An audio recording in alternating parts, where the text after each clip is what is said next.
كل عام وحضراتكم بخير بمناسبة بدء العام الدراسي الجديد، ونتمنى لكم عام دراسي مليء بالتفوق والنجاح ومزيد من العمل والجهد. النهارده يا جماعة هنتكلم عن موضوع هام في حياتنا وهنحتفل به يوم الخميس القادم بإذن الله، وهو حدث تاريخي عظيم، ليس مجرد حرب إنما نسميه ملحمة العبور أو يوم العزة أو يوم الكرامة. ليه بنسميه ملحمة العبور؟ نظرا لتكاتف الجيش والشرطة والمجتمع المدني في ذلك الحرب. الجيش كان خاص بحماية الجبهة الخارجية لمصر، دفاع ضد العدوان الإسرائيلي، وشرطتنا الباسلة كانت مسؤولة عن الدفاع عن الجبهة الداخلية في مصر في ذلك الوقت. والمجتمع المدني بكل فئاته كان بيساعد في الإسعافات في أثناء الحروب. تمام كده. نيجي بقى عن أسباب حرب أكتوبر. أول سبب استرداد شبه جزيرة سيناء. تمام كده. ورد كرامة الجندي المصري أثناء هزيمة عام 1967. هنبدأ حدثنا التاريخي بمقدمة له. من عام 1967 إلى عام 1973، السنوات دي يا جماعة بنسميها سنوات اللا سلم أو اللا حرب. كانت مصر بتعدي بفترة عصيبة جدا. إسرائيل واخدة مننا شبه جزيرة سيناء ولسوء الأحوال الاقتصادية والاجتماعية في ذلك الوقت. ومع إشراقة السادس من أكتوبر تمت حرب عام 1973. تمام كده. نيجي بقى، كانت مثالا للوحدة العربية. كانت العدو الإسرائيلي مسيطرا على هضبة الجولان في سوريا، وكان الرئيس آنذاك الرئيس حافظ الأسد في سوريا. تمكن رئيسنا محمد أنور السادات من التجهيزات لذلك الحرب. أول حاجة من أسباب النصر الإيمان بالله، العقيدة القتالية، التدريب المستمر. تمام كده. طبعا حرب أكتوبر أعزائي الطلبة والطالبات مثالا يحتذى به في الاستراتيجيات الحربية، وما زال يدرس في الجامعات العالمية. تمام كده.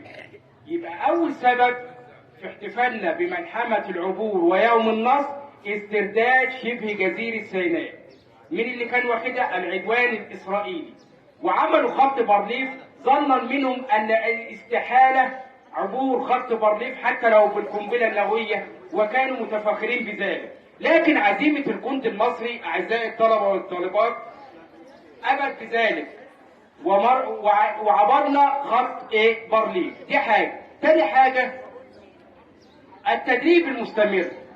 من عام بعد الهزيمة 1967 إلى عام 1973 لم يتوقف الجيش المصري من التدريب المستمر والاستعانة بالخبرات الدولية في التدريب والأسلحة.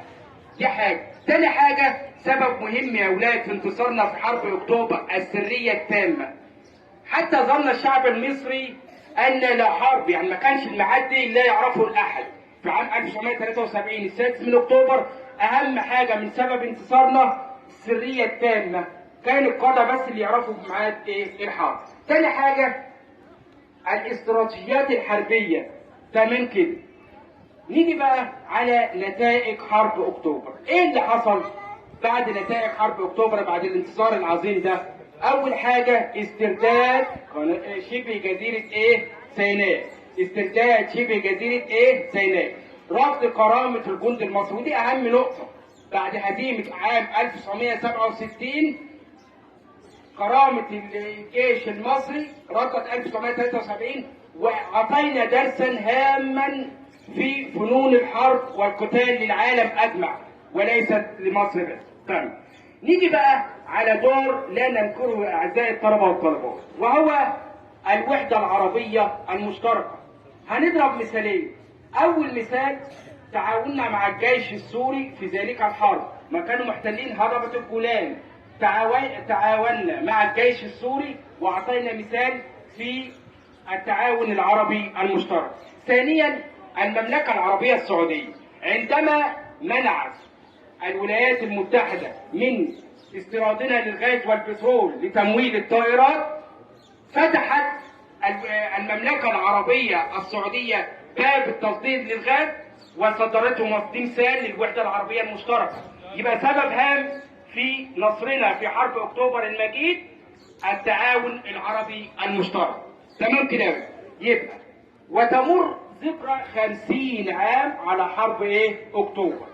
يجب أن تعتز عزيزي الطالب بهذا اليوم. يبقى احنا عرفنا أسباب حرب أكتوبر، تمام، النتائج حرب أكتوبر، قد إيه حرب أكتوبر ديت حدث عظيم لا يمر مرور الكرام. يبقى أنت يوم الخميس أنت هتحتفل بالسادس من أكتوبر، عرفت أهو أهم سبب استرداد شبه جزيرة سيناء. أولا، مصر كانت يا أولاد ليست دولة معتدة أو لا تحب الحرب. لقد كان الرئيس أنور السادات ذاهبا إلى إسرائيل لعمل مفاوضات سلام قبل الحرب، لكن تعنت الجيش الإسرائيلي والعدوان الإسرائيلي قال كلمته الشهيرة: ما أخذ بالقوة لا يرد إلا بالقوة. هو ده يبقى سبب من أسبابنا الوحدة العربية المشتركة. يبقى في نهاية كلامي يبقى احتفال حرب أكتوبر ليس احتفالا عاديا، إنما هو ملحمة العبور ويوم النصر ويوم العزة والكرامة. وشكرا لحضراتكم.